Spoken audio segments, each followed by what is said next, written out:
Welcome back, guys, to the channel.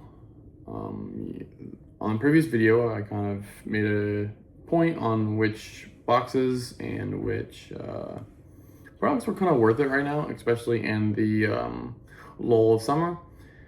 However, today I kind of want to just talk about a lot of misconceptions and a lot of mistakes that could end up costing you money in the next 6 months. And these are going to be boxes that are overvalued or hype driven. Obviously, we know as Pokemon investors that we're buying things that we want other people to buy as well, and for them to rip it open and to want to FOMO and want to buy yours eventually, right? So say you buy a box at $100 and in 3 years it's worth $300. You're wanting it to be more expensive because there's less product than demand, and they're gonna pay an upcharge for that box. The reason why this is really important is because if you're buying something that everyone else has, is no longer valued, right? So it's a lot of football cards, a lot of sports cards from the 1990s are really, really cheap because they were overprinted and there's no uniqueness to it. Pokemon kind of has a different way of printing. They do print a lot less and they kind of keep it within demand, at least relative towards the amount of people buying and playing the game and collecting. So they do hold a different value than sports cards, but there is another thing to worry about, and that is hype. So a lot of things come out pretty expensive and then they die down, and eventually throughout enough time they will regain a lot of their lost value.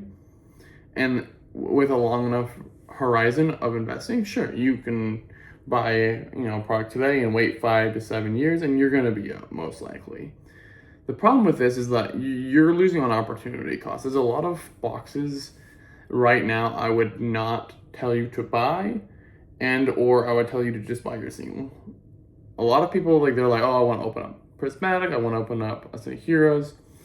And although it obviously there are things like the fun costs, right? You're having a fun time, you're opening it, and there are going to be these people with the bias feelings of, oh, I opened up 8 packs and pulled a Moonbreon, or I opened up this, and even though I didn't get the hit I wanted, I still made money. And sure, in small pockets of the hobby, sure, you're gonna have people who win, but most of the time you're gonna lose money. Pokemon doesn't make their products that easy to hit, and if they do, those cards tend to be a lot cheaper. I mean, most boxes are really expensive, and the packs and the biggest hit inside of them aren't even worth the value of the box, which is because the box has become the collectible. I mean, look at Team Up, right? Team Up box around $12,000 to $13,000, and the main pull is the Lovebirds sitting around $3,500. Now you could argue that the PSA 10 is sitting around $18,000. So sure, if you were to pull the Lovebirds, which is not very likely, and grade it and get a 10, sure, you could potentially make around $4,000 after all the fees. But there's a known cost with opening up the Pokemon, and that is that you will lose a little bit of value, and that's the fun cost, right?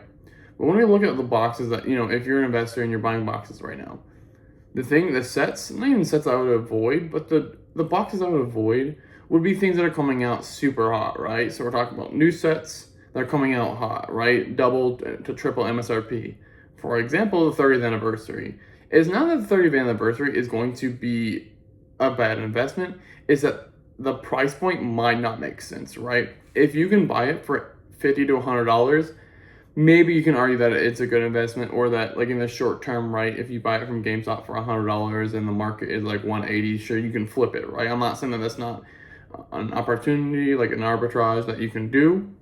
But if you're investing, if you're buying things to put away and you're not wanting to move on them in the next year, 2 years, or whatever your time horizon is, kind of understand that in the moment you're gonna feel like you're getting a good deal, right? Let's say market is $200, you can buy it for $180, and you're telling yourself, hey, I'm getting 10% off, right? I'm buying it not as high, and so even if it goes down, you're still gonna be in the green. But that only accounts for about 10%, right? A lot of things do fall pretty crazy if they're overvalued pre-release.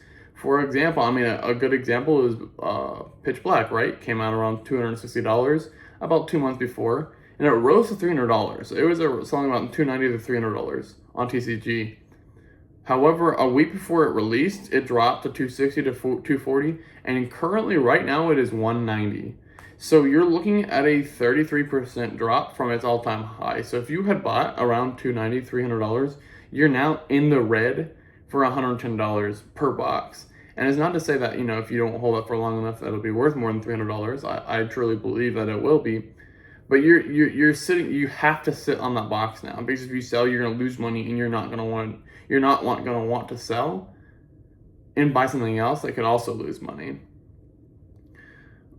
Right now, obviously, I've already mentioned that there are certain sets right now that you can buy, but you need to make sure that it's not hype driven, right? So the new sets that are coming out, even old sets like Ascended Heroes. I'm not saying, and I say it's old, it came out this year, but Ascended Heroes right now is pretty pricey. It's around $170 for an ETB. And it's not that buying an ETB at $170 is a bad deal, especially for a specialty set. It can perform good. But you're allowing yourself the opportunity to lose big. Because let's say they don't reprint this box in the next year, and sure, it'll go to $300. And that price, it's pretty good. It's almost double. It's almost 100% a year. However, what if demand dies and they reprint this box? Now it goes down to $90, $80, $70. Now you're in the red, and you're going to sit in that red for a while.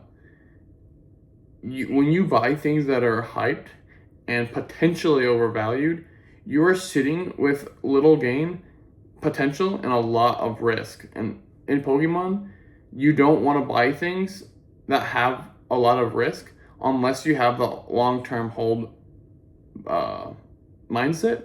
And unfortunately, most people actually do sell in the first 3 to 5 years. So this advice is just for the majority of people who are investing. Now, if you're investing for 10 or 20 years and you're investing for maybe your children or your retirement fund, sure, buy whatever. It honestly isn't going to really hurt the bank if you're buying something a little bit overvalued, and long enough time, if you believe in the set and it performs good, sure, you're gonna do good, right? But you need to really focus on exactly what you're buying.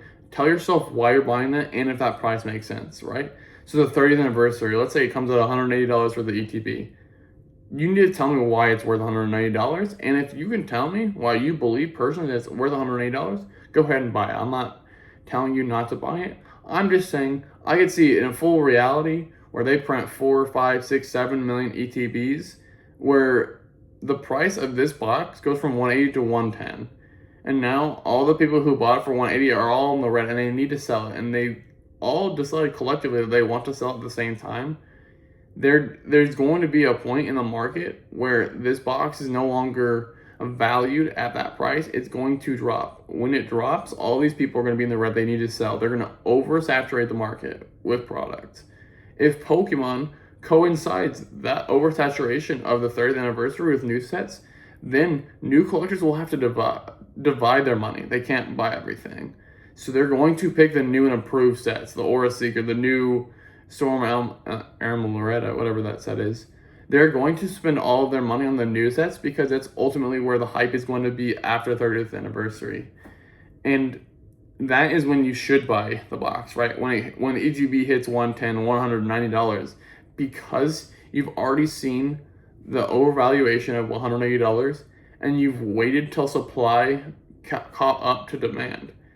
Now, it may not ever hit MSRP, and that's something that you have to live with, but you need to understand that when you're buying things, especially pre-release, you're going to most likely be paying a premium. Now, there are certain boxes I would say, sure, buy it right whenever you see it, whenever you feel like it's a good deal. And these can be a Japanese exclusive, it can be a promo, it can be things that there is a limited quantity and they're not going to reprint. So, for example, some of these can be PC ETBs. Now, recently the PC ETBs have been, in my opinion, overvalued because people have expected it to perform well, so they're already putting their money where they think it's going to perform, not where it actually is.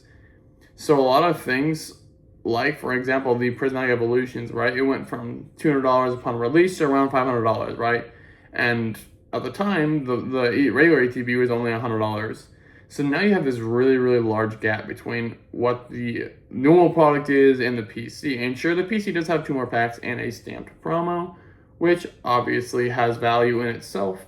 But the valuation of the Prismatic PC ETB was so overvalued that throughout the next 6 months after it hit 500, it went all the way down to 440 because of its overvaluation, and it's corrected off of its all-time high because too many people valued it higher than what it was actually worth.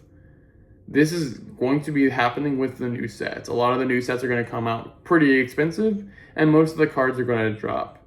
Now, I would say that there is maybe something special with the 30th anniversary. There are some of these super rare Mew cards that are kind of popping up, and the rumor is 1 in 10,000. So there is an element of a chase in this set. So it may be ripped more and bought more than most sets. So it is going to come down to like kind of looking at demand and supply and kind of seeing like how much that this set is being bought. And sure, there may be an argument that this set is going to come out of the gate and then just fly off the shelves and not going to be able to be demand met with supply. But I would just be wary, especially of these upcoming sets that are coming out, especially around double and triple MSRP, because you're not always going to see that 10, 20, 30% increase in the price 2 months after release. Buy things that came out and have depreciated in value to where you're buying at a closer to an all-time low rather than just buying in because of FOMO. If you have any comments or questions, go ahead and feel free and drop them in the comment section, and hopefully I can create a video and answer your questions.